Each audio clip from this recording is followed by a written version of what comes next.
Hello everyone, नमस्ते जुले। आप सभी का मेरे ब्लॉग पर स्वागत है। तो आज मैं आपको लेकर जा रही हूँ सैंड ड्यून्स। तो सैंड ड्यून्स जाने के लिए जो हुंदर टोटुक रोड है वहाँ से आपको फर्स्ट राइट लेना है। वहाँ से फिर आप सीधा चलते रहोगे तो आप क्रॉस करोगे B2 resort, Gailpur resort, Moksha and then tri junction पहुँचो। ये वाला जो इंटरसेक्शन वाला रास्ता है यहाँ से will have to take right. आपको राइट लेना है यहाँ से। ऐसा गेट दिखेगा आपको, फिर यहाँ से आपको एंटर होना है। तो ये है सैंड ड्यून्स, यहाँ से स्टार्ट होता है एंड व्हेन यू एंटर आपको ये दिखेगा welcome to Hunder sand dunes Nubra valley करके। यहाँ पे समर में स्टॉल्स लगते हैं खाने के, तो there are good food options also and कुछ कार्ट्स तो वहाँ पे रिवर के साइड में लगते हैं जहाँ पे आप पैर डुबो के बैठ सकते हो। हेलो कुची बेबी। यहाँ पे ऐसे छोटी सी एक स्ट्रीम है एंड उसके आगे वहाँ पे एक ब्रिज होगा। अरे यहाँ से तो कोई रास्ता नहीं है, मुझे वो छोटा वाला ब्रिज ही लेना पड़ेगा शायद। ये तो मुझे लगता नहीं कि इसमें पैर रखेंगे तो सही जाएंगे। ये तो नई बनी सी लग रही है, पता नहीं इसके ऊपर चढ़े कि नहीं चढ़े। हाँ चढ़ सकता है।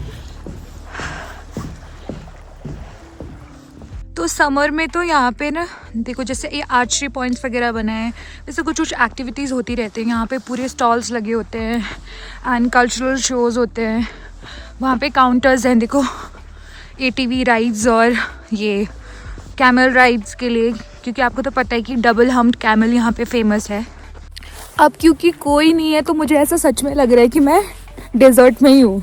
जब मैं थोड़ा आगे गई तो मैंने देखा कि कुछ कैमल्स ऐसे बैठे हुए थे। क्योंकि इस सीज़न में बहुत कम टूरिज्म है तो ये साइड देखना थोड़ा अनएक्सपेक्टेड था।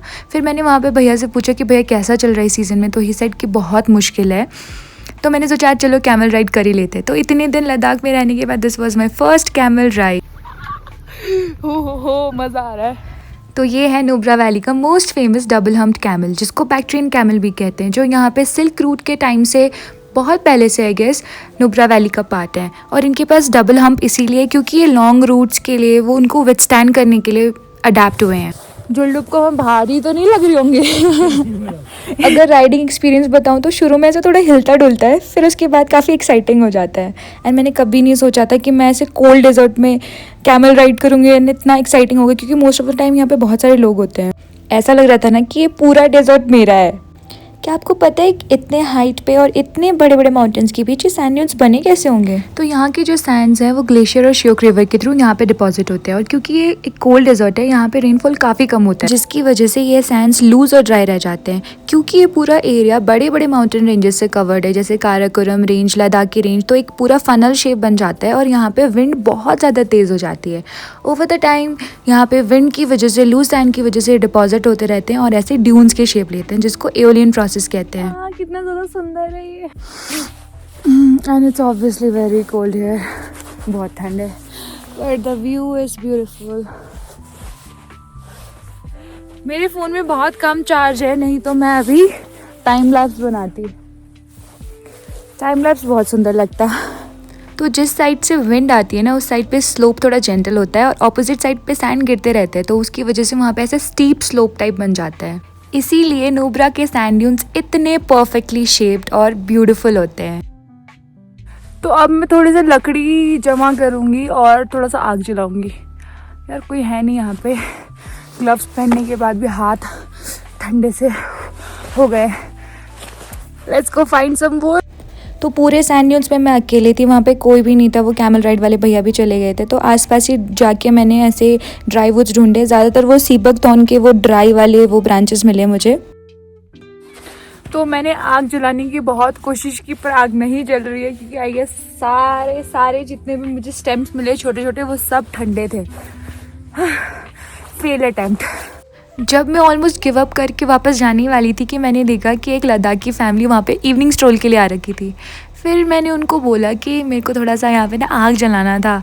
फिर क्या, उन्होंने इधर उधर से सारी ड्राई वुड्स, जो भी पेपर्स, जो भी मिल रहा था इकट्ठा किया एंड टाड़ा, उन्होंने ये जला दिया। मेरे बैग में थोड़े से स्नैक्स थे, मैंने उनके साथ शेयर किया एंड हमने थोड़ी सी बातें की, थोड़ी बहुत हंसी मजाक। बच्चे बहुत क्यूट थे उनके। एंड ऐसी ही एक नॉर्मल सी शाम इतनी ज़्यादा हैपनिंग और ब्यूटीफुल हो गई। अक्सर ट्रैवलिंग के टाइम पे ऐसे अनएक्सपेक्टेड मोमेंट्स बहुत ही ज़्यादा प्यारे लगते हैं and this was the moment of my day actually. तो बाकी सब लोग चले गए हैं और बस मैं बची हूँ। थैंक्स टू देम कि ये जल गया। सब कितने हेल्पफुल है यार। मैंने बस एक बार बोला कि मैंने ना बहुत सारी लकड़ियाँ जमा कर ली एंड मैंने ट्राई किया उसको जलाने की, बट जल ही नहीं रहा था। फिर भाई जो वो लोग आए, हम ये ढूंढते हैं वो ढूंढते हैं, एक एक करके सब लकड़ियाँ लेकर आ गए, चल जला दिया। ऐसे इतना मज़ा आ रहा है, इतना मज़ा आ रहा है कि मैं क्या बताऊँ। फॉर द फर्स्ट टाइम मुझे ऐसा लग रहा है कि अपनी कंपनी, हाय हाय सो पीसफुल। जल ही नहीं रहा था। I was one step from giving up. फिर मैंने जैसे इन प्यारे प्यारे लोगों को देखा ना, मैंने बोला झूले is the only word I know. And उसी के बदौलत I am still surviving and they are so nice कि तारीफ़ें कम है उनके लिए, तभी बोलते हैं ना पहाड़ियाँ तो वैसे अच्छे होते हैं। तो गाइस, आग ख़त्म हो चुकी है। It's time for me to go back. Bye bye, see you in the next vlog. I hope you all enjoyed it. Lots of love. Thank you so much everyone video को last तक देखने के लिए। If you love the video don't forget to like, share, comment and subscribe.